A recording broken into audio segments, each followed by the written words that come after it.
No bailouts. Okay, you do not want any bailouts. Again, for the same reason you don't want emergency lending. Bailouts are sometimes a form of that.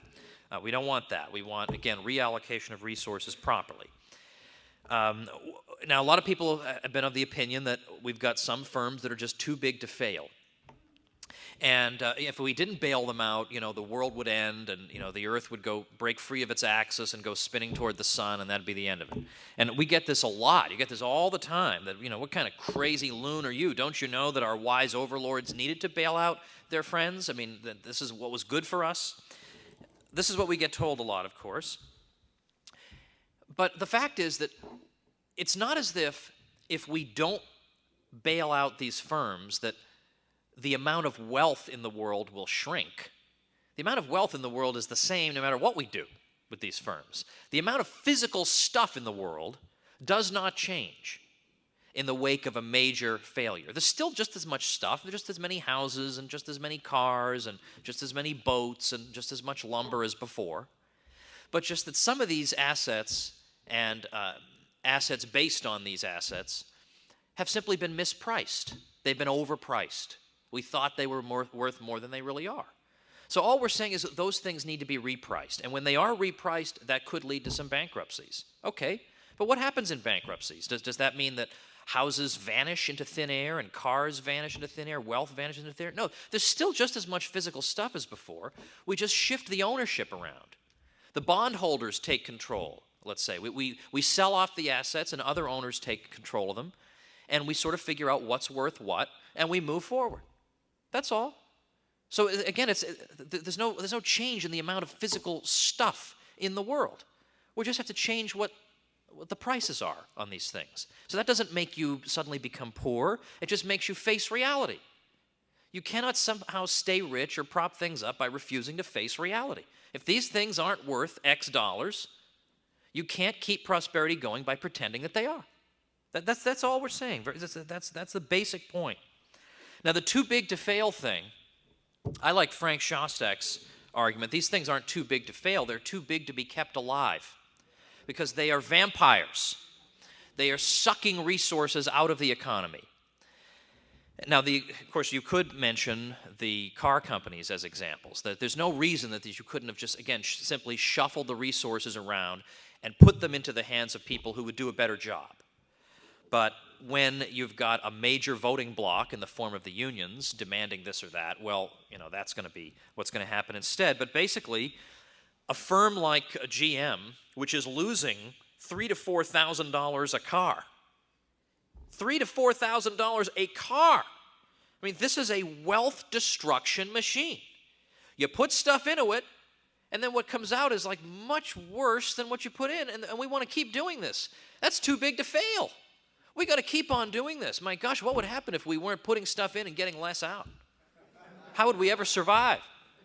Well, yeah, but we'll make it up on volume. That's right. That's right. We just keep on doing it. Yeah, way to go. Why don't you steal my line? I wish I had thought of that line, actually. That's a good one. But anyway, so too big to fail. I mean, of course we know what the results of that are. I mean, what incentive... I mean, really, it's like a second-grade lesson here. What incentive does that create if people know, in particular firms, that their firm is too big to fail? You think they're going to be more or less reckless with their money? Well, of course, they'll be much more reckless because they know no one is ever going to let them fail.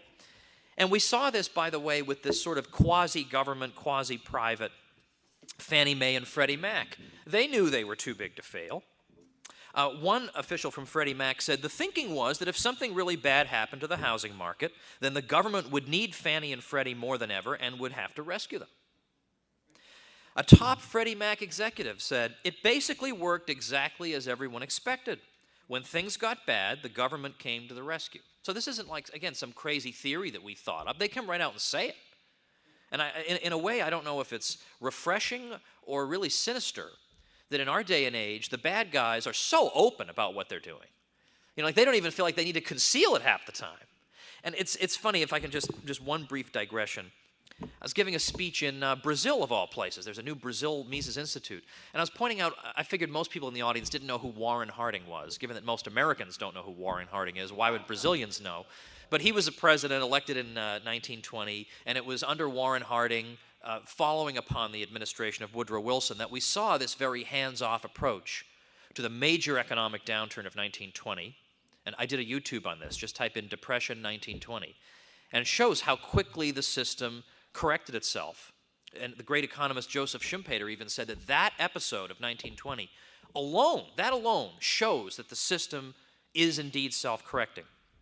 Well, anyway, I pointed out that Warren Harding is known as being a really corrupt president. Right? He was just surrounded by corruption. Why do we say he was corrupt? Well, it's not just that he smoked and drank during Prohibition and had played cards at the White House. It wasn't just that. It was that, one of his underlings was selling off government medical supplies and making a profit on it and whatever. And that's bad. Like, they shouldn't do that. But, I mean, that level of corruption goes on every 2.3 seconds today, right? Whereas right out in the open, we have major financial institutions getting huge infusions of cash. It's not some guy making $10 on a syringe. And this is going on right out in the open. Now, if that had gone on in 1920 behind closed doors, well, then we'd never hear the end of all the corruption. Today, we don't call that corruption. We call it public policy. And yet we're supposed to condemn poor Warren Harding, who's totally inoffensive guy, like never hurt anybody. And he's the one we single out for corruption, whereas today the corrupt people are the ones we call statesmen. All right, let me get back to about too big to fail. Obviously, without market discipline, large firms adopt artificially risky strategies, often heavily debt-based strategies, because they figure they'll get bailed out. Why should we subsidize that? There's no particular reason. Instead of promptly discontinuing wealth-destroying activities, we keep them alive. Other firms are deprived of investment capital and resources, which are instead being diverted into the too big to fails, because people realize, well, if I'm going to invest my money, I might as well invest it in something that can't lose.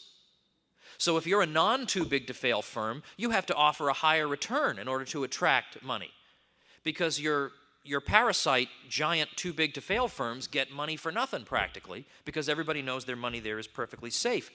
Firms that are just marginally below the too big to fail threshold have every incentive to become super risky, to push themselves over that threshold and enter that magical promised land of too big to fail. So the incentives are all perverse. Now, of course, we also need tax cuts, but balanced by spending cuts, and I'll say more about that toward the end. And then, of course, end the Fed. I don't have time to elaborate on that, but the Fed is not a contributor to economic stabilization. It is the great destabilizing mechanism. And for people who say, oh, but what about the 19th century? Didn't we have booms and busts in the 19th century? Again, given limited time, I will refer you to a couple things. One is, you can Google this.